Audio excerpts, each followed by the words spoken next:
This lesson is on sketching sinusoid graphs. So far this year we've been given pictures of graphs, or given the graphs of sinusoids, and we've had to come up with the equations that describe that graph.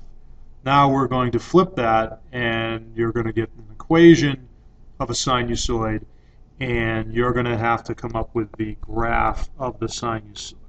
So before we begin doing that, let's remind ourselves what attributes there are to the sinusoid graph. So there's four numbers that change in the sinusoid graph. We have where the M is the midline. So the red curve is a sine curve, as you can see, and the blue curve is a cosine curve. So the M is the midline. A is the amplitude. That's how high it goes, the top here or the bottom there, and it's the distance from the midline to that top. F is the frequency. That's how many curves there are in the normal period, and in this case the normal period is 360 degrees. So we can see that we have one sine curve from 0 to 360, so the frequency is 1 here. Cosine, the same thing. There's one full cosine curve from 0 to 360. So the frequency is 1. And P is called the phase shift, or the horizontal translation. In this case, we're starting with the sine curve going through the origin. That's with no phase shift. And the cosine curve starts with at the top of the hill, if you will, at 0, 1. And so there's no phase shift there. So first thing we ever dealt with was the midline. So we can change the midline. I have sliders over here to change the midline, and that will be a vertical translation of our curve. So if I change it, I can go up, and you can see that the curve is exactly the same, except now it's wrapped around this new horizontal line. I just shifted it up, and of course I can go down into the negatives as well. So I have the two curves both acting the same way on that. Amplitude changes the height of the curve, so you can see that as I increase the amplitude from 1, I get a higher curve, and it goes up higher and down lower below the midline. And of course I could still move these and it remains the same, but the midline just changes. Frequency changes how many curves. So right now there's one curve within 360 degrees. If I change the frequency to 2, you'll see two curves within 360 degrees. So if I look at the cosine curve, there's 1 to that top of that hill, and then 2. Sine curve, start at the origin, there's one complete curve, and there's a second complete curve. And then finally the phase shift, this P is going to control the sine phase shift. So I'm just going to be shifting the sine here, so it's a horizontal translation, in this case 60 degrees. So you can see that now these are 20-degree increments on the scale. So you can see now that this sine curve begins, I guess, if you will, at 60 degrees, but the shape is exactly the same as it was. It's just a simple horizontal translation. P2 will translate the cosine curve. You can see if I translate the cosine curve 90 degrees, I go right on top of the sine curve. Okay, so that's just a kind of primer to make sure we understand how sine curves work and cosine curves. So now if I have the following equation, if I tell you the equation of this curve is y equals -10 plus 2 times the sine of 3 times the quantity x minus 45 degrees, we need to identify the moving parts on this curve. So the midline is the -10.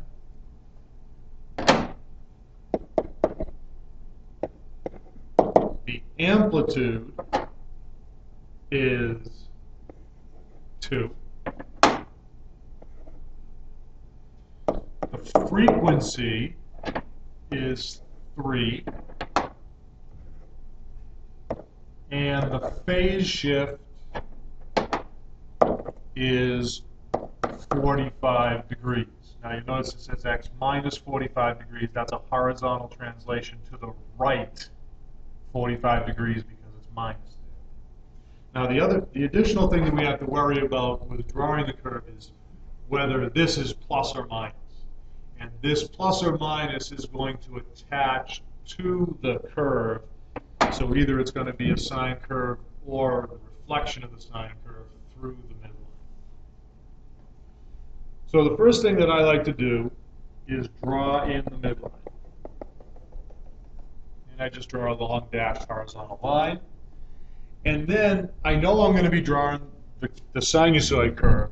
So what I'm going to do is I'm going to draw at least 2 complete sinusoid curves. You'll notice I did not put the y-axis in yet. And the reason I didn't put the y-axis in yet is because I don't know where 0 degrees lies along the curve. And I won't know that until I apply the phase shift. So let's talk about the phase shift. So we're talking about a sine curve. And a sine curve, and it's a positive sine curve. That's what the plus tells me. So the places that a positive sine curve starts, if you will, on my drawing here are the 3 places where it crosses the midline, and I've marked those in red. Now, if I use the leftmost spot to mark 45 degrees, I'm going to have a hard time trying to find 0 degrees because it's to the left of that. And I really don't want to use the rightmost tick because there's just not enough space to the right of that to show anything. So I'm going to call this the middle tick that I marked 45 degrees. So that's where I'm starting. So I'm going to start at 45 degrees. That's the first thing I'm going to label on my graph. And now I need to know where at least 2 other angles are right now. So one of the things that I can find out is the length of one curve. So from where I've marked the 45 degrees, if I want to know the angle at the rightmost red tick mark, that's 1 full sine curve. So I'm able to determine 1 full sine curve by calculating the period of the curve. And you calculate the period of the curve, remember, by using the frequency. So we know that when we were calculating frequency before, we knew that the frequency is equal to 360 divided by the period. So if I solve that for finding the period, then it's simply the period of the curve is equal to 360 divided by the frequency. So in this case, that's 360 divided by 3, or 120 degrees. So that means if I have 3 curves within 360 degrees, that means that each of them must be taking up 120 degrees. So now that tells me from 45 to this rightmost tick is 120 degrees, which means that this angle is 165 degrees. And if I go in the other direction, I subtract 120 degrees, and I get negative 75 degrees. So now I'm in the business of trying to locate where the y-axis is, so I need to find out where 0 degrees is. Now we have to be somewhat precise, but we don't have to be right on exact. Let's examine what we have here. So the first thing I look at is the point that I've just marked as a tick here between negative 75 and 45. We know that that tick is exactly halfway. So if I want to find the point halfway between 2 numbers, then I simply average them. So negative 75 plus 45 over 2 gets me negative 15 degrees. So that's negative 15 degrees. And I'm still trying to locate 0. I mean, I know it's somewhere between negative 15 and positive 45, but I need to be a little more precise than that. So now I want to locate halfway between negative 15 and 45. That's where this new tick is that I'll just change it to blue. So this blue tick is halfway between negative 15 and 45. So negative 15 degrees plus 45 degrees divided by 2 is actually positive 15 degrees, because the numerator of that fraction is positive 30. So this is 15 degrees. So now I know that the y-axis is located exactly halfway between these two. So I'm now going to draw the y-axis in, and I'm not looking for you to be exactly halfway, but try and get it as close to halfway as you can. So now I know that that's where the y-axis is. And I'm now able to label the top and bottom of the curve. I know the middle of the curve is at negative 10. We've identified the midline as negative 10. So that means negative 10 is right here, right at the midline. So negative 10 is right there. I now have to look at the amplitude to determine the high tick mark and the low tick mark. So from negative 10, I go up 2 to negative 8. So the high point on the curve is negative 8. And the low point is down 2 from negative 10, or negative 12. And that completes the graph of that particular sinusoid. So let's now do a sinusoid that's given in radians. So if I had the following curve, y equals negative 2 plus 4 times the cosine of 2 times the quantity x plus 2 pi over 3. That's where the radians is going to come in. So the radians is going to come in at the phase shift spot. All the other numbers are just real numbers. They're not in degrees or radians. So we identify the midline as negative 2, the amplitude as 4, the frequency as 2, and here the phase shift is 2 pi over 3, which is radians. That is 60 degrees. The other concerning thing for us is that plus. That means we have a positive cosine curve. Okay. Well, I'm going to follow the same procedure. I'm going to draw a dashed line from my midline. I think I failed to mention this before. I draw a dashed line because a solid horizontal line usually indicates the x-axis. Well, our midline is not at the x-axis, so therefore I don't want to indicate a solid line because I don't have, this is not the x-axis. I'm going to draw two curves. Okay? And now I'm going to identify where a positive cosine curve, quote unquote, starts. And that's at the top of the hill. So again, I'm going to mark 3 tick marks here at the top of hills. That's where cosines begin.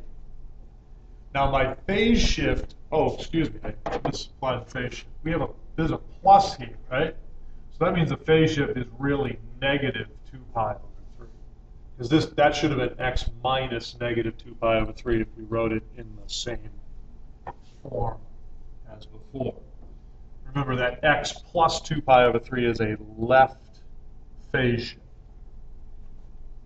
So now I'm going to identify where my phase shift is. So again, I'm going to put my phase shift on a spot that gives me the best chance of finding the y-axis. In this case, I'm going to choose to label the leftmost tick negative 2 pi over 3 because I know that 0 degrees is to the right of that, and I give myself plenty of space to the right to find 0 degrees. The next thing is determining what the period is. We talked about earlier, the period is, well, it was 360 in the previous problem, but we're in radians now, so the equivalent to 360 in radians is 2 pi. So it's 2 pi divided by the frequency, which in this case is 2. So my period is pi radians, which tells me from top of the hill to top of the hill is pi radians. So to find the label for that middle red tick mark, I need to add pi to negative 2 pi over 3. So what I'd like you to do is kind of think of this as, think of pi as x in some sense, and we're adding things together. So if I said I wanted you to add negative 2/3 x plus x, I don't think too many of you would have too much difficulty with that. You have negative 2/3 plus 1, so that's 1/3 x. But if I give you the same thing in pi, negative 2/3 pi plus pi, for some reason, gives people difficulty. But it's really the same problem. So negative 2/3 pi plus pi is 1/3 pi, which we generally write as pi divided by 3. So I'm going to label this as pi over 3. And I have another pi, so I'm going to add pi to that. So pi over 3 plus pi is 1/3 pi plus 1, so that's 1 1/3, or 4/3 pi. So I'm going to label that guy. Okay, now to get to 0 degrees. First thing I need to do is find the angle at the halfway point between negative 2 pi over 3 and pi over 3. So again, it's just averaging two numbers together. So I want to average negative 2 pi over 3 plus pi over 3 divided by 2. So I have negative 2/3 plus 1/3 is negative 1/3. So that's negative pi over 3 divided by 2, which gives me negative pi over 6. If you want to do that on your calculator, you say, so the numerator says negative 2 pi over 3 plus pi over 3, but if we only deal with the fractions and not the pi part, negative 2/3 plus 1/3.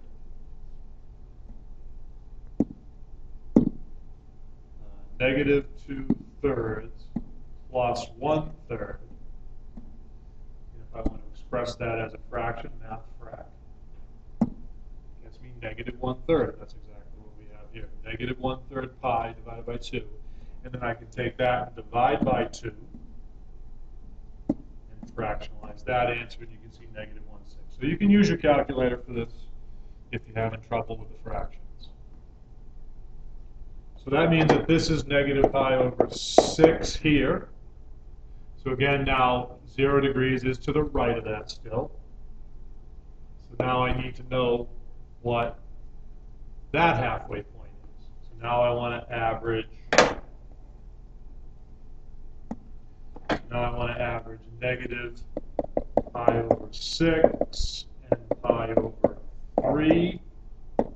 Okay, so let's use our calculator for that. Negative 1/6 plus 1/3. So negative 1/6 plus 1/3. Fraction is positive 1/6. So that's pi over 6 in the numerator. I'm going to divide by 12. Divide by 2. So that should come out to pi over 12. Let's see what our calculator says. I want to divide that by 2 and get a fractional answer, and I get 1/12. So this is positive pi over 12. So now 0 radians, is somewhere between those two. It's actually closer to pi over 12 than it is to pi over 6. So I'm I'm going to put the y-axis toward the pi over 12. And then I only have two more numbers to put on here, the top and the bottom of the curve. So I look for the midline. The midline is -2. My amplitude is 4, so from -2, I go up 4 to +2 and down 4 to -6.